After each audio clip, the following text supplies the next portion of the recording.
Well, good evening to everyone in Baltimore at the No More U.S. Foreign Military Bases Conference. And this is Ann Wright. I was with you last night, but today I'm in Vancouver, British Columbia with a dear friend, Dr. Lisa Navidad from Guam.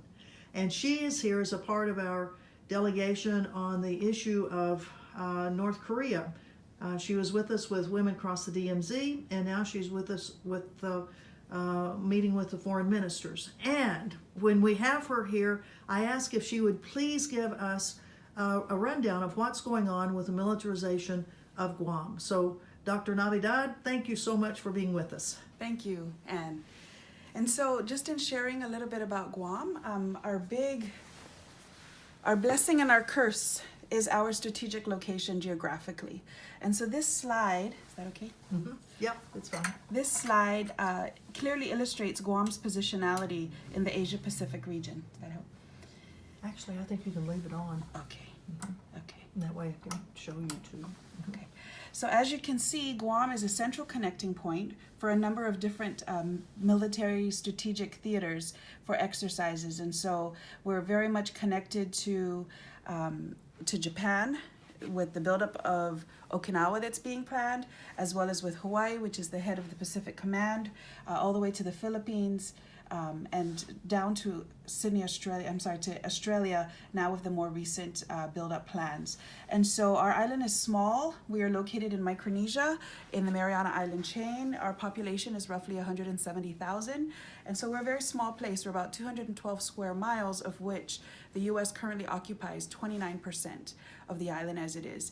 And so in 2006, our governments of the United States with the government of Japan entered into an accord indicating that 7,500 Marines would be relocated from Okinawa to our island. And so as part of their plan in this relocation, there was a number of different things that would be developed. Part of what the U.S. was doing in this plan was to acquire an additional 2,200 acres of our island, which would increase their land holdings to almost 40% of the island, as well as to dredge into our coral reefs, roughly 72 acres of live coral reefs to increase its berthing for nuclear submarines, as well as continue its history of colonization of our island. So for those who aren't familiar with us historically, actually we first came into the U.S.'s hands in 1898 after the Spanish-American War. We were an active war zone during World War II. And so we have this very long, complex history with the United States, particularly with our current colonial status, referred to as an unincorporated territory of the United States. And could I just ask you, you have done testimony at the United Nations, I believe. Could you tell us about that? Yes, so Guam is listed on the United Nations list of non-self-governing territories in the world. There are 17 of us left.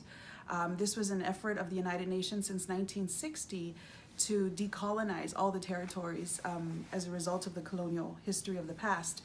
There are 17 of us remaining in the world, and so Guam is on that list. And so we visit the United Nations to present testimony to the Committee on Decolonization, or the C24.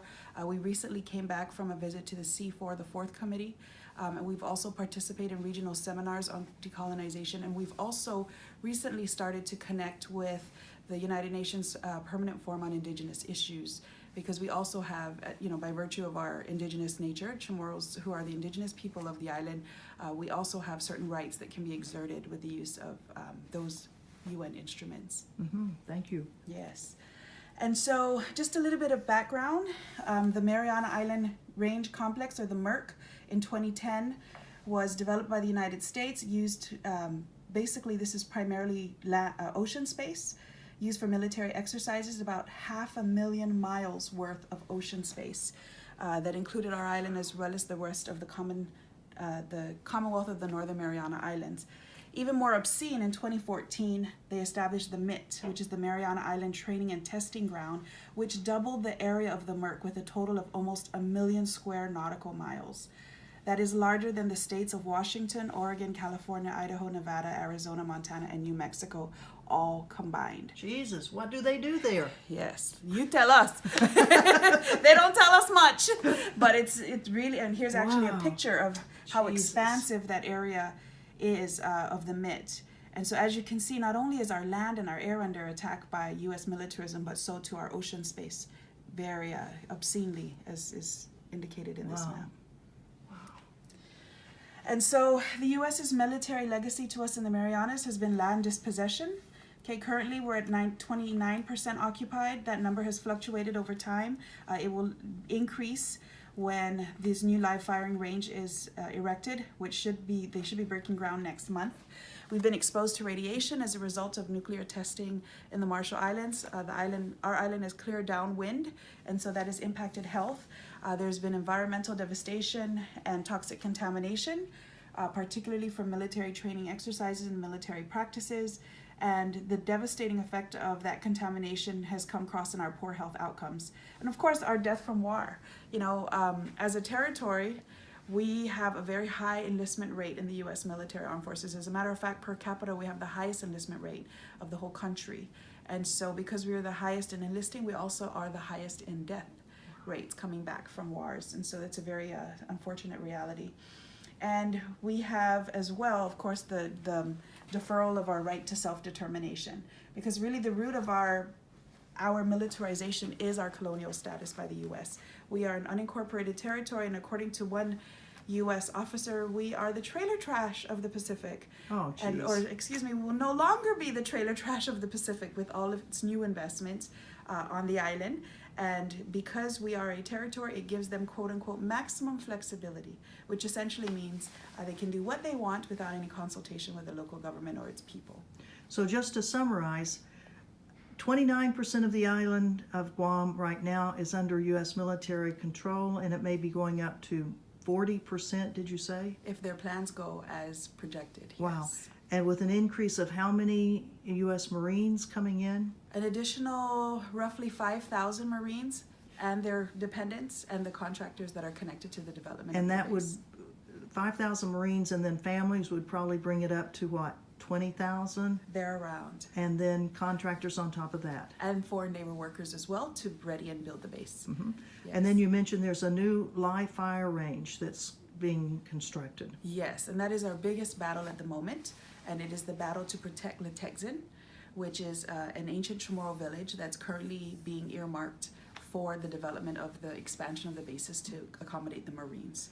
Could I ask you one more question about more islands that are a part of the Northern Marianas and Pagan and Tinian and any of the islands that may be used for a bombing range? Yes. So that also is part of it. See, our Mariana Islands are under assault in so many different pieces. And so what I've just talked about is specific to Guahan, which is the southernmost of the islands. To the north of us, they're looking at an expansion possibly of Tinian Island, also for an expanded live training range, as well as using the island of Pagan, which is a very beautiful island. Here's some pictures actually of the island itself. And so in 2013, DoD announced expanded plans that will effectively convert 2/3 of the island of Tinian into a large-scale military training complex, as well as get all of the island of Pagan, and they already have all of the island of Farallon de Medidzina, which is currently being used for live firing range training practice. So they would essentially have 2 islands as well as 2/3 of a 3rd island within the Commonwealth of the Northern Mariana Islands. Wow. Well, Lisa, we thank you so very, very much. Give a little background. Where do you teach? What are you doing these days in Guam? I'm a professor at the University of Guam in the Division of Social Work, and I'm currently on sabbatical, so I get to do all these other amazing things and be in your company. Well, thank you. And we, on behalf of the conference in Baltimore right now, we want to thank you so very much for giving us a quick thumbnail sketch of some horrific things that are going on Guam. And we want you to please be a part of this coalition that we've now formed to stop military bases, and certainly in the territories of the United States as well as on the mainland and on the island states like Hawaii. Yes. And so we thank you very much, and signing off from Vancouver, British Columbia, it's Dr. Lisa Navidad and Cub reporter Ann Wright. Adios. Bye.